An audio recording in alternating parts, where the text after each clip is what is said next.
हिंदुस्तान की 130 करोड़ आबादी में कितने लोग टैक्स देते हैं और कौन सा टैक्स देते हैं? प्रत्यक्ष टैक्स देते हैं या अप्रत्यक्ष टैक्स देते हैं?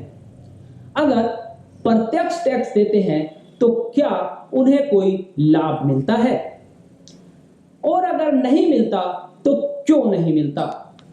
आज हम बात करेंगे इसी मुद्दे पर। नमस्कार दोस्तों, मैं आपका दोस्त तरुण हिंदुस्तानी। दोस्तों, हिंदुस्तान की 130 करोड़ जनता में शायद ही कोई ऐसा व्यक्ति हो जो टैक्स नहीं देता, लेकिन वो सभी में से ज्यादातर लोग अप्रत्यक्ष कर देते हैं, यानी कि जो पीछे से सामानों में लग कर आता है वो टैक्स देते हैं। लेकिन कुछ लोग ऐसे भी हैं जो देश की तरक्की के लिए वो अप्रत्यक्ष कर तो देते ही हैं, उसके साथ साथ वो प्रत्यक्ष कर भी देते हैं, जिसे हम कहते हैं इनकम टैक्स। दोस्तों, जो ऐसे लोग हैं जो प्रत्यक्ष कर देते हैं, क्या सरकार, भारत सरकार उन लोगों को कोई सुविधा अलग से देती है? अगर नहीं देती तो क्यों नहीं देती?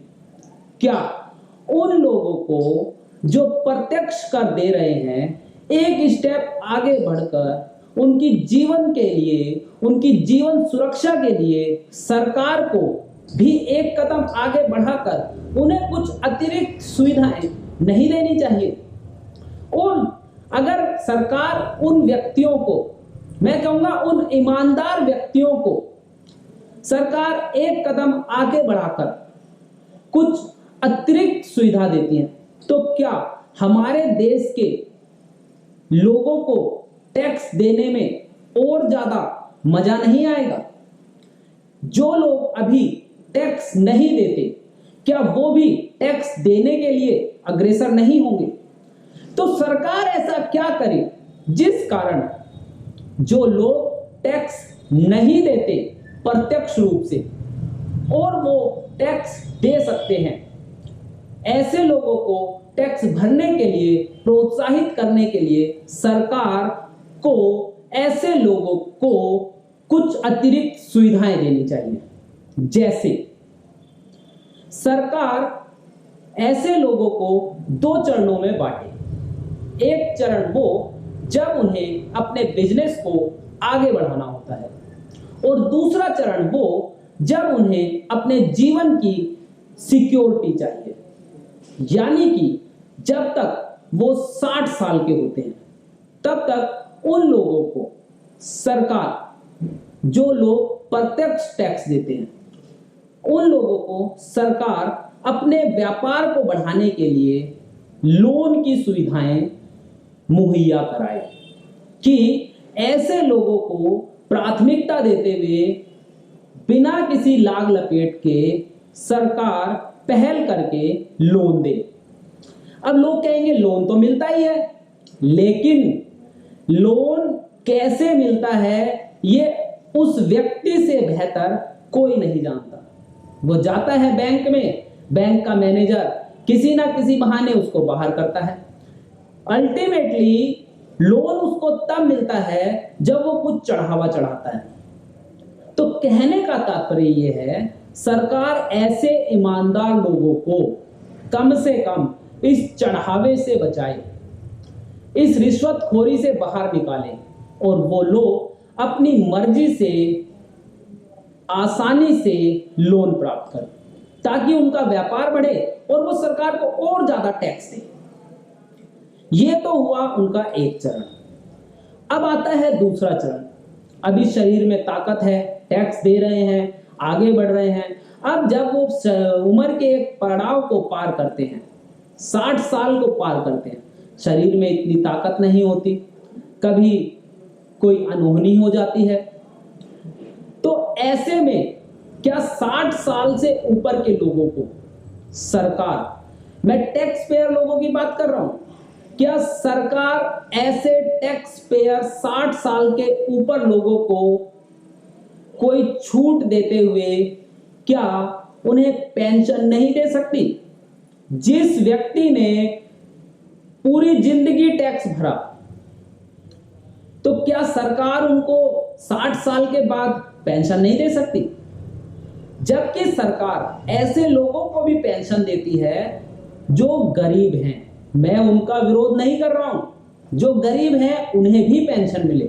लेकिन जिन लोगों ने देश की सेवा की, देश में ऐसे लोगों को पेंशन देने के लिए अपनी कमाई का हिस्सा दिया प्रत्यक्ष कर के रूप में, आज उन लोगों को यानी कि 60 साल के बाद क्या उन लोगों को पेंशन नहीं मिलनी चाहिए? और दूसरी बात, 60 साल के बाद क्या ऐसे लोगों को अस्पतालों में कोई एक्स्ट्रा सुविधा नहीं मिलनी चाहिए? क्या ऐसा मुमकिन नहीं है कि सरकार करदाता हॉस्पिटल का निर्माण करे? जो व्यक्ति कर देते हैं, टैक्स देते हैं, उनके लिए अलग से हॉस्पिटल बनाए। हम इस चीज को देखें कि जो व्यक्ति टैक्स दे रहा है, और ऐसे बहुत सारे लोग हैं जो टैक्स दे सकते हैं, लेकिन वो अपने मन में संकोच है कि सरकार हमें क्या देगी, सरकार हमारा क्या करेगी, हम टैक्स क्यों दें, हमें टैक्स नहीं देना, हमें कुछ मिलना तो है नहीं। वो टैक्स चोरी करने वाले जो लोग हैं वो भी आगे निकल कर आएंगे और अपने जीवन को सिक्योर देखकर अत्यधिक टैक्स देंगे। तो मेरा सरकार को यह सुझाव है कि सरकार प्रत्यक्ष कर देने वाले लोगों को कुछ अतिरिक्त सुविधा दे, और यह ध्यान में रखे कि जो प्रत्यक्ष कर दे रहा है वो ईमानदारों में पहली पंक्ति में खड़ा है। तो आपने अगर उसे लोन दिया, वो भागने वाला नहीं है, और अगर आपने उसे बुढ़ापे में पेंशन दी और उसे आवश्यकता नहीं है, तो वो समाज के लिए उस पैसे को लगाएगा।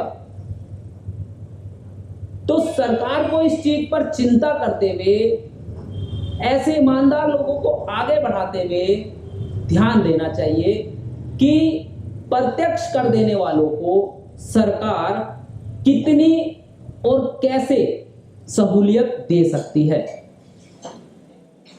बाकी आप लोगों को मेरे विचार कैसे लगे, इसमें कोई आप मुझे सुझाव देना चाहते हैं, आपको लगता है कि ऐसा पॉसिबल नहीं है या सरकार को ऐसा करना चाहिए, तो आप लोग कमेंट्स में अपनी बात लिखकर जरूर बताएं।